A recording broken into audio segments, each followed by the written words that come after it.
not that only deserving youth benefit from the system. We shall introduce increased transparency, including publishing the list of beneficiaries every year.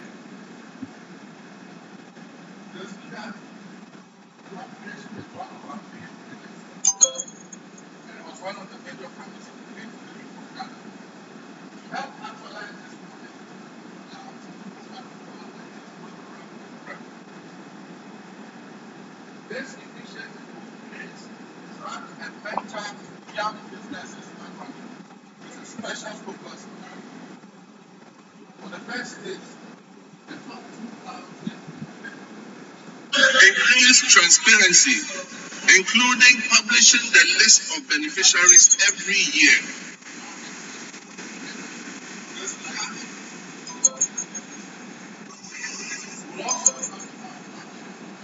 For the first stage,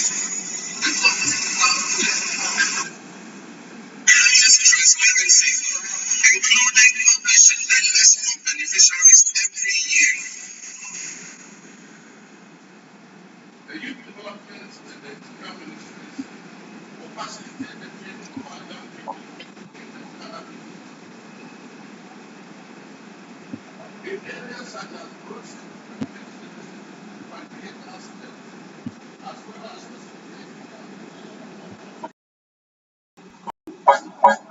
we will introduce electric motorcycles on a high purchase scheme to eliminate the use of petrol and make their businesses more profitable. Mr. Speaker, Her Excellency the Vice President's Empowerment for Women and People with Disabilities program will also be launched this year. The program will target women and people with disabilities and other vulnerable groups to build their capacity and offer them access to finance to create their own jobs. Mr. Speaker, the Ministry of Communications, Digital and Technology will also focus on developing youth IT skills and fostering innovation.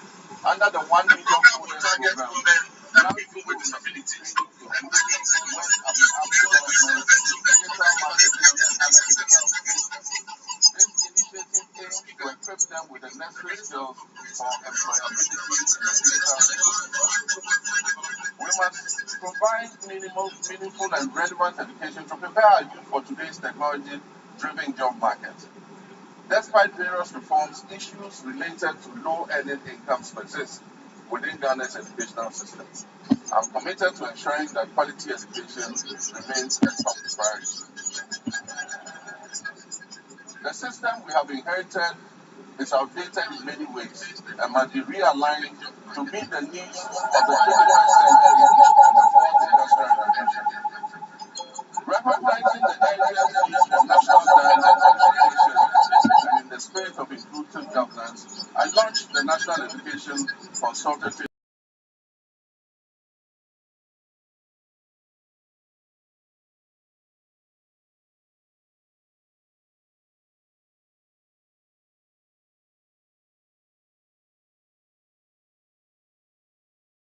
Ghana. 30 years after the free compulsory universal basic education FP program was implemented, its full objectives remain unmet. To tackle this issue, government will redefine the scope of basic education and introduce the Zero to Hero initiative to enhance foundational literacy and numeracy. Additionally, ICT training will be integrated into early childhood education at the basic level. Over the next 3 years, it will be expanded to cover at least 300 classrooms, 30 centers of excellence, 1,000 teachers, and district teacher support teams, focusing on the teaching of mathematics and literacy. This year, the Ministry of Education will fully implement a new curriculum for senior high technical schools and STEM schools, introduce a standardized national sign language for hearing impaired learners from kindergarten to SHS, and review the kindergarten and primary school curriculums. To increase access to quality education, we will scale up our social intervention programs like the capitation grants, the feeding grants for special schools, and the government's BECE registration initiative. Mr. Speaker, To promote inclusion and equity, the government will enhance and resource the Islamic Education Unit to recruit more Islamic and Arabic tutors for English-Arabic schools. We will establish STEM and TVET schools in underserved and peri-urban communities. We will provide scholarships to brilliant but needy students in deprived communities, especially for study in law, medicine, and engineering. We will support Islamic colleges of education with infrastructure and logistics, and will enroll youth in Zongo and deprived urban communities in the National Apprentice Program and offer free technical and vocational training. Mr. Speaker, it is important to continue to retain and motivate our teachers in all schools, especially in the rural areas. Government will begin plans for the implementation of the 20% allowance for teachers who agree to serve in rural schools. District assemblies are going to be involved in this scheme to ensure that the teachers are present and teaching in the schools that are selected. This scheme will reward such teachers for their sacrifices and ensure quality education nationwide, not only in urban centers. Mr. Speaker, as part of our Teacher Dabre initiative, the construction of teacher accommodation units to improve welfare and attract teachers to rural areas will commence this year. Mr. Speaker, no new school will be built in this country without teachers accommodation. Mr. Speaker, honorable members, once again for emphasis and for the record, I, John Dramani Mahama, President of the Republic of Ghana, will not cancel the free SHS program.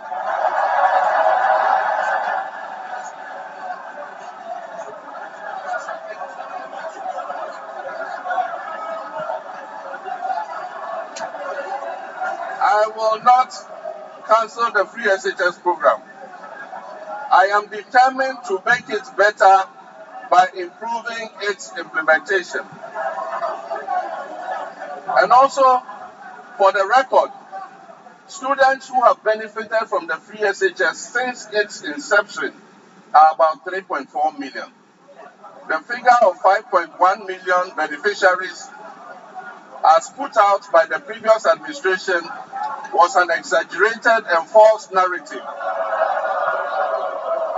calculated to achieve political credit. Mr. Speaker, while the free SHS program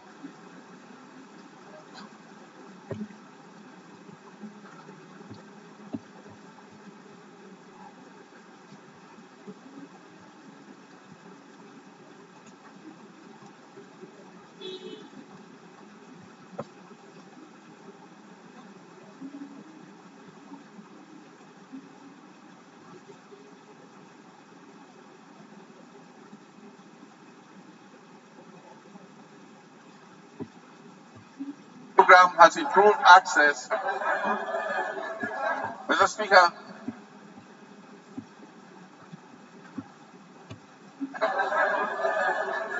Mr. Speaker, the double track system remains a challenge, and we are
Public health experts are grappling with the conundrum of new diseases and re-emergence of old.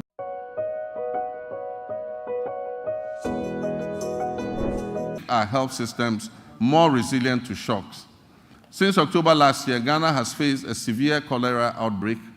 As of February 17, 2025, that 6,300 suspected cases, 545 of these cases were confirmed to be cholera, and unfortunately we lost 49 of our compatriots. The outbreak has affected 118 districts across the Greater Accra, Central, Western Ashanti, and Eastern regions. To control the situation, we have launched an aggressive vaccination and public education campaign, among other interventions. Mr. Speaker, sanitation within the context of infectious disease outbreaks, personal hygiene, and environmental sanitation must be a major priority for us. Our cities and towns must be made cleaner than what we currently have. We commit to right the wrongs and keep our cities and communities clean through appropriate investment, supervision, and performance tracking in the sanitation sector. Mr. Speaker, as I speak, the Upper West region is facing a severe meningitis outbreak. And I know, Mr. Speaker, you have made an important contribution to ameliorate the situation in your region, and I commend you for that.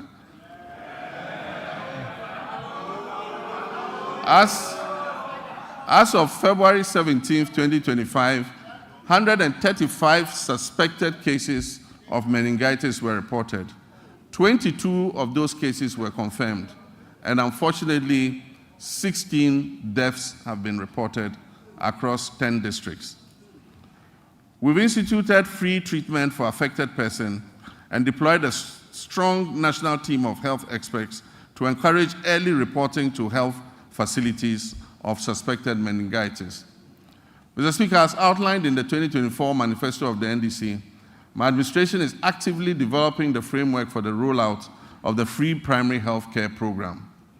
When fully implemented, this initiative will mark a significant step towards Ghana achieving goal number 3.8, which is universal health coverage of the SDGs, by eliminating financial barriers to basic health care access.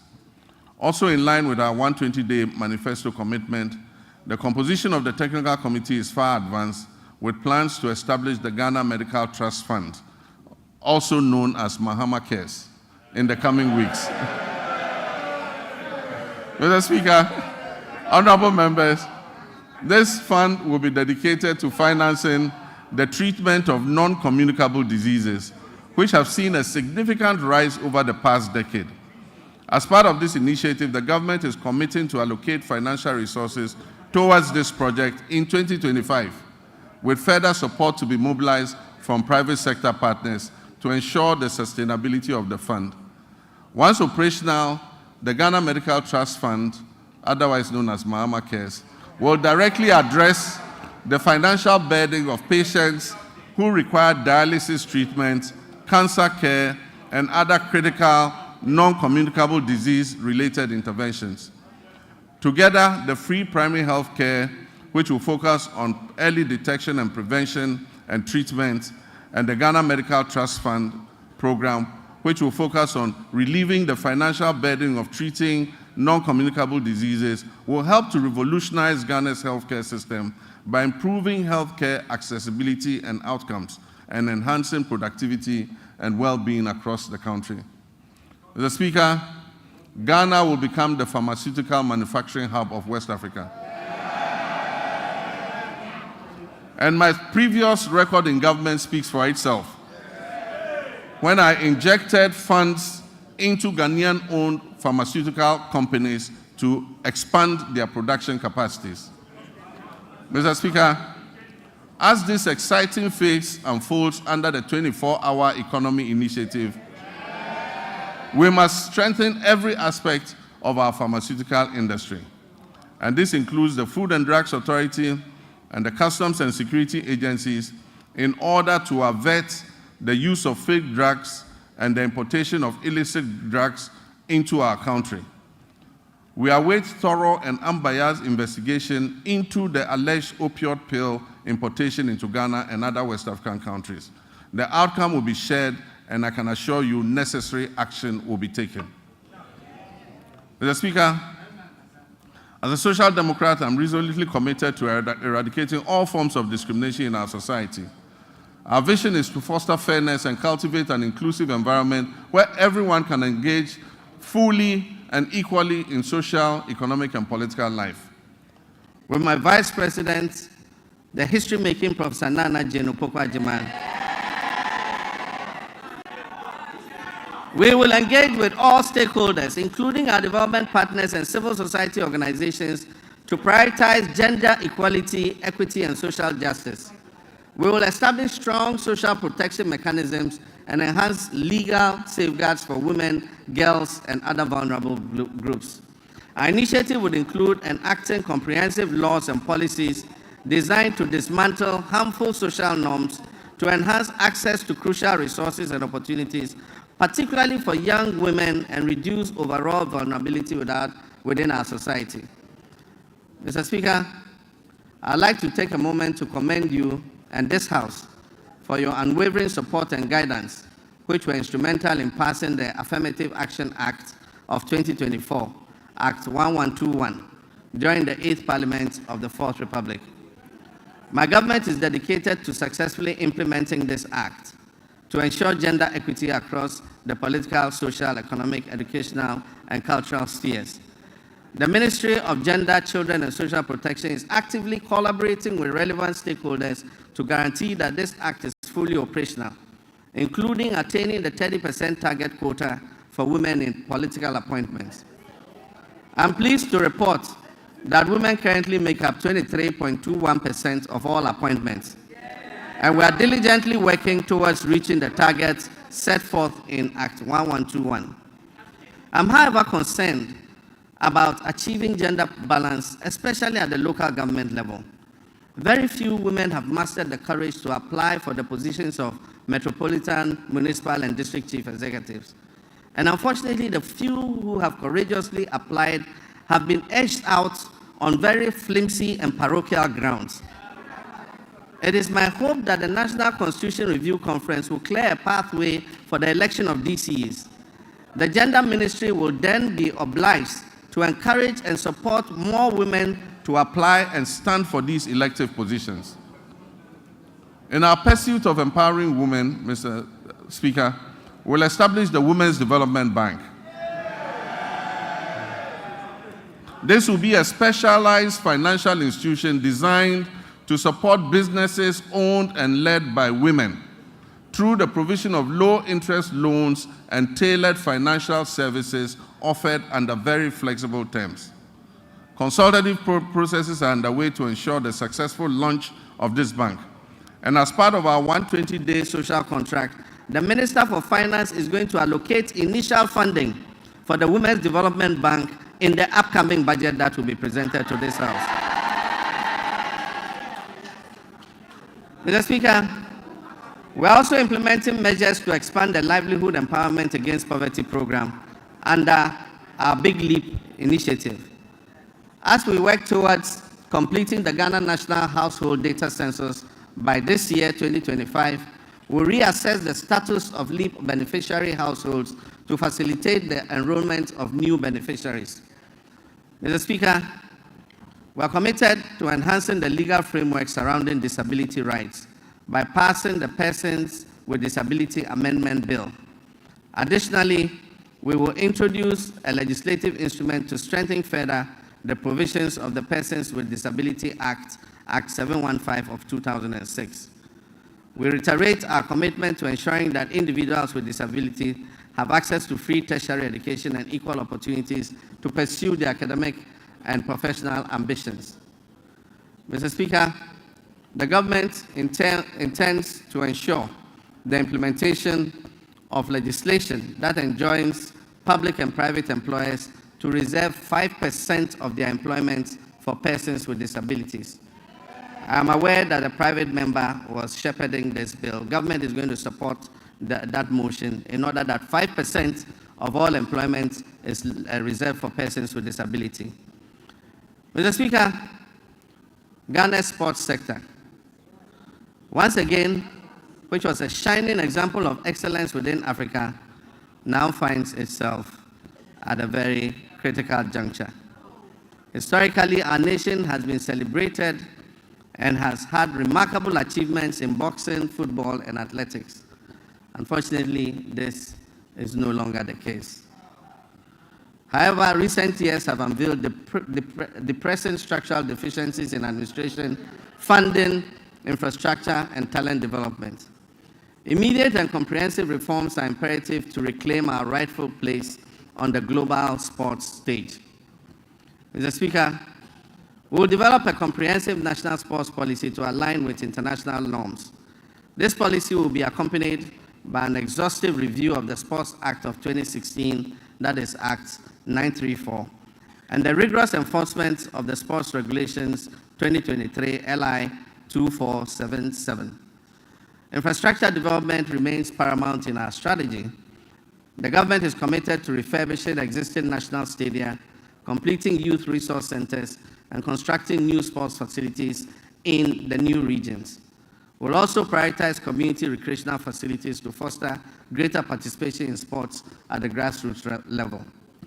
Recognizing the critical role of youth development, we're implementing a significant overhaul of grassroots sports with the establishment of the School Sports Authority. This body will oversee structured inter-school competitions and talent identification initiatives essential for nurturing future sporting champions.